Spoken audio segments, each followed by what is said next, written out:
12 things no one tells you about living in Orange County, California. Now, I don't know where you're coming from. Comment down below actually where you're coming from, because we actually get a lot of international calls and a lot of people that really have never even been to Orange County, and they may think, so this is something that no one tells you, they may think that the only great place to live in Orange County is Irvine. Yes. Now, that's not true. Irvine is a great place to live. That is true. I will agree with that, but it's not the only place in Orange County that is, you know, a fantastic place to live. So that's probably one thing that you might be a little bit confused about if you've never actually been here. Yeah, and that's the thing is, like, you know, whenever I have calls with people reaching out that are interested in moving to Orange County and particularly Irvine, part of my call is always, you know, exploring like what's important for you, because depending on what your hobbies are, where your work is, schools, all the stuff that people come out here for, Irvine might be the right fit, but I also want to give other options, other cities that may be neighboring Irvine itself, or actually not even neighboring, but it kind of offers maybe more of a better suitable situation for what might be working for you. And that's why we have that call, to really kind of give you more options at the end of the day, because really understand the market here is very competitive, as well as it's just, there's not much supply in the market. So I want to serve you up as many homes that could fit your needs as possible without accidentally leaving something out. Another thing that no one tells you is that you need a car. And I especially think this is true if you are from a city that has really good, you know, public transportation, and you think, oh yeah, you know, Orange County, I keep hearing it's such a great place to live. It must have great public transportation too. No, it doesn't. No. Yeah, we're too spread out. I mean, at the end of the day, our mass transportation system leaves a lot to be desired. We just we have the Metrolink, we have the OCTA, like the buses and stuff.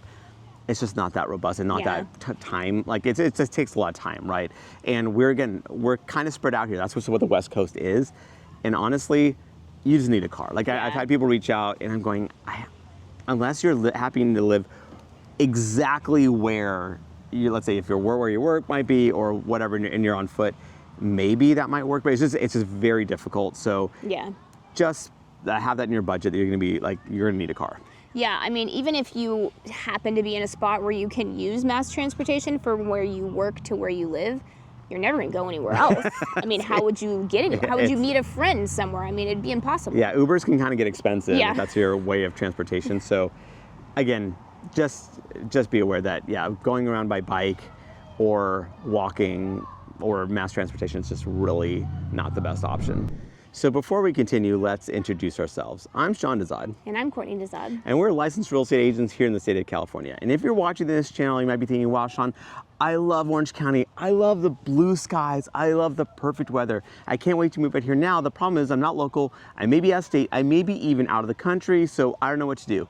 And totally get that. That's when to reach out to us. We can have that conversation, find out specifically what you're looking for, because we can be your boots on the ground. So even if you're in a continent far, far away, Australia even, we've had reach outs from there. Even if you're that far away, we can be your boots on the ground here. We can do virtual tours of not just the properties, but the neighborhoods as well. So when you do come out here, your time is spent super efficiently. So what you want to do is when you give us a call or shoot us a text. Yes, that number is a cell phone, so you can call us or text us, or you can use WhatsApp if you're outside the country. Another thing no one tells you is that it does actually rain here. Yes, it does rain in Southern California.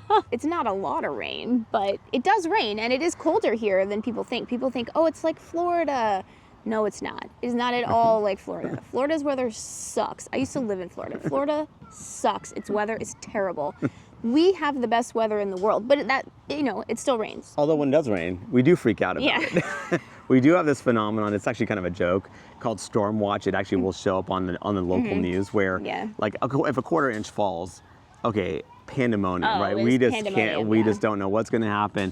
Crashes on the freeway. Part of that actually happens to be with, because it doesn't rain that frequently, that the oils that collect in the asphalt does percolate up and does make the asphalt more slick.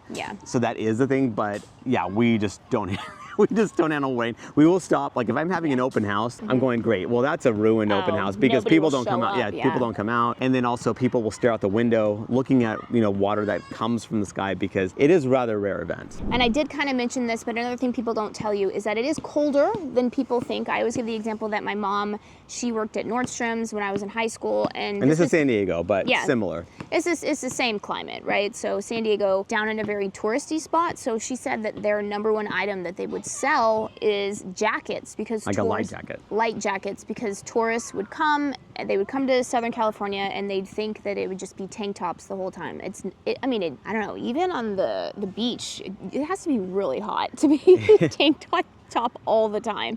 Yeah, you have to understand, we don't have humidity here. Yeah. So it's not keeping that weather constantly damp and sweaty and sauna-y. We don't have that. So we do have the cooler mornings. And if, depending on the time of year, we might have actually like the marine layer, which makes things a little bit chilly. So even that could be even in the summertime, right? Where you're kind of feeling that. So it isn't as hot as you would think.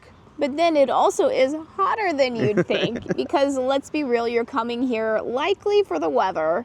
So you're going to become a huge weather wuss. And so if you're kind of far, quote, inland in Orange County, like here we are, we're in Baker Ranch in Lake Forest, it can get pretty hot here in the summer. I mean, and you have a couple weeks in the summer where you're going to hit right about 100 degrees, give or take. Like, it will get hot. You will be turning on your air conditioning, especially in the summer, especially if you're a bit more inland. Again, so it's hotter than you think. You just get so acclimated, become such a wimp about it, that you will notice, like, we were actually we were joking about it. We're going, like, we actually know to the degree of what perfect weather is. And really it is about sunny 65 degrees with a light breeze. 68, like that. 68. I'm sorry, 68. I'm sorry. 68. I meant 68. It's sunny. So if it's cloudy, 68, no. Sunny, 68, that is perfect. Yes. Now, yeah, cloudy 68 is a little bit chilly. Yeah, it's too chilly. Mine like cloudy 72. But like, yeah, so that's how in tune you get with how much of a wimp you are. Like other parts of the country, like, you have a bit more tolerance. But again, you're paying the big bucks to be here, so you expect perfection. And you get that a lot of the time, but it's not perfect all the time. Yeah. So another thing people don't tell you is that the energy costs here, the cost to heat or cool your house, especially if you are, farther east in the county, it's very high. California has insane energy costs. Yeah, and that's where one of those things where, when someone's looking for a property, you probably want to look at the age of the HVAC system, because again, it does get a little toasty or a little bit. I mean, you're rarely using the heater, let's be real. I am. Oh, okay. So, but you are using the AC. Like, we'll kind of agree to that one. The heater. Oh my gosh. Okay. So, you're using these systems, and obviously if it's old, because some of these homes are quote unquote old for California standards, so or Southern California standards. So you are dealing with situations where these could be 30, 40-year-old systems.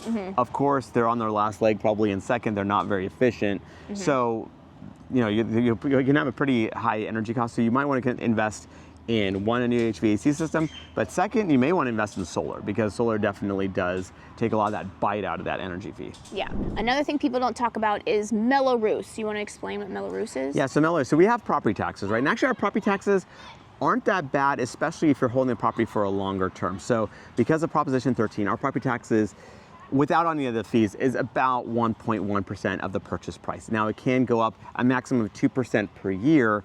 So even if the property went up 20%, the most it can go up is about 2%, right? So it doesn't go up dramatically. In fact, people that own their properties for decades have incredibly low property taxes compared to what their home is worth now.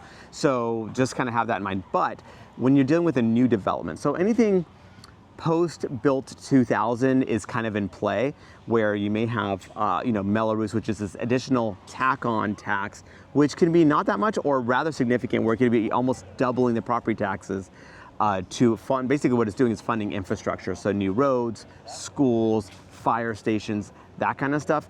That money is coming from, this Mello-Roos that's again to fund this new infrastructure.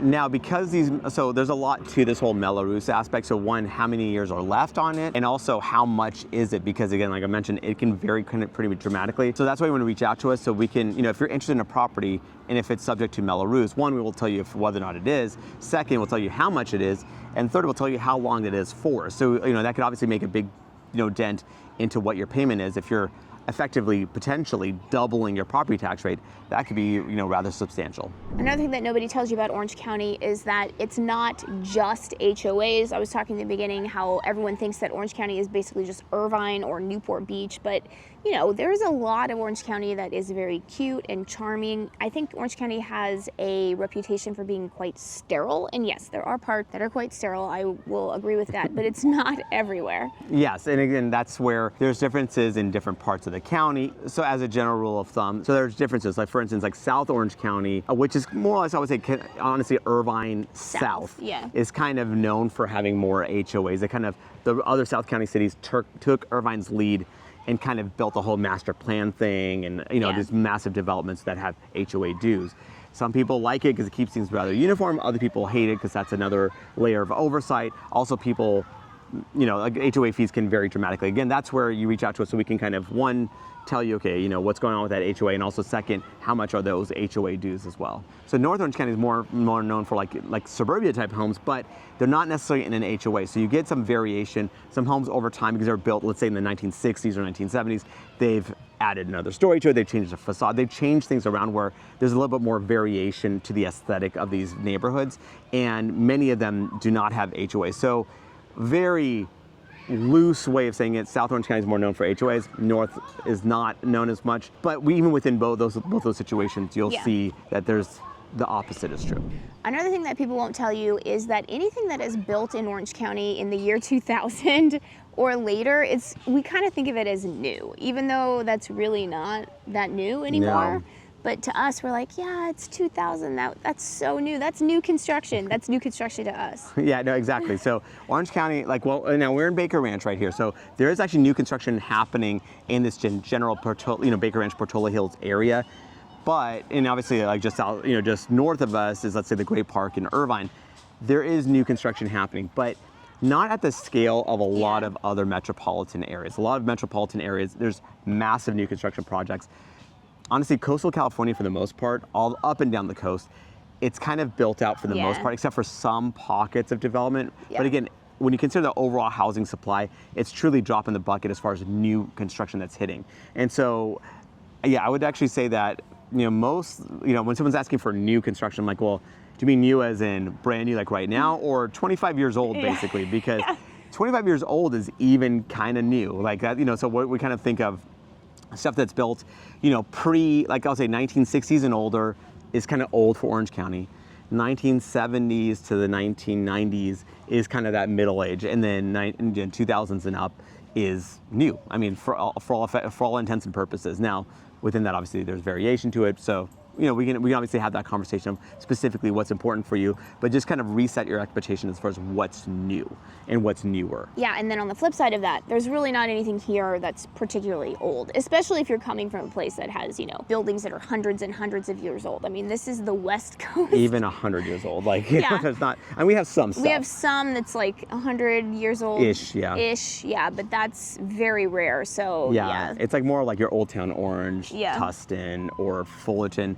You have some parts of Santa Ana, like I'll say, like that's where you kind of see like some of the old stuff, like the pre-1950s. But really, it's like, again, it's a lot of stuff. Most of the stuff is the 1950s and up. Really.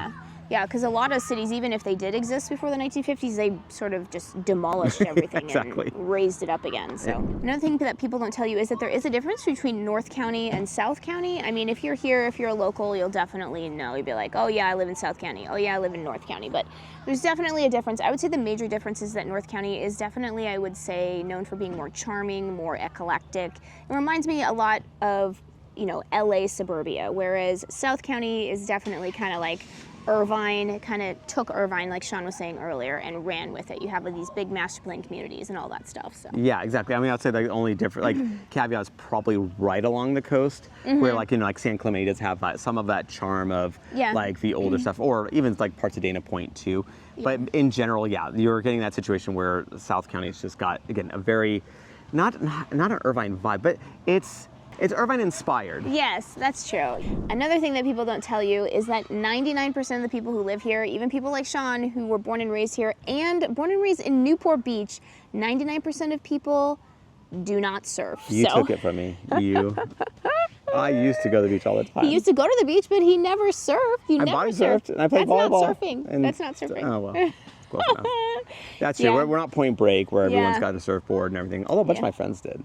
Well, I mean, and of course we know surfers, but still the actual amount of, those hardcore surfers, it's a very, very low percentage. I think it's the same, Yeah. you think people, oh, you live in Colorado, you must be an Olympic skier. No, that's not the case. So basically, like a lot of people actually, well, okay, there's more than 1% that have surfboards, but how many Yeah. people actually surf, weekly is, Or again, daily. I mean, we used to have a roommate that he actually did surf daily, but because he had nothing else to do.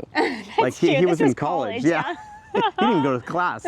So, yeah. So, I mean, but yeah, obviously some people, obviously what's nice about surfing is that you can surf early in the morning, get your surfing out of the way, and then you're one with, nature. yeah, I don't know. But most people, 99%, they don't. Yeah.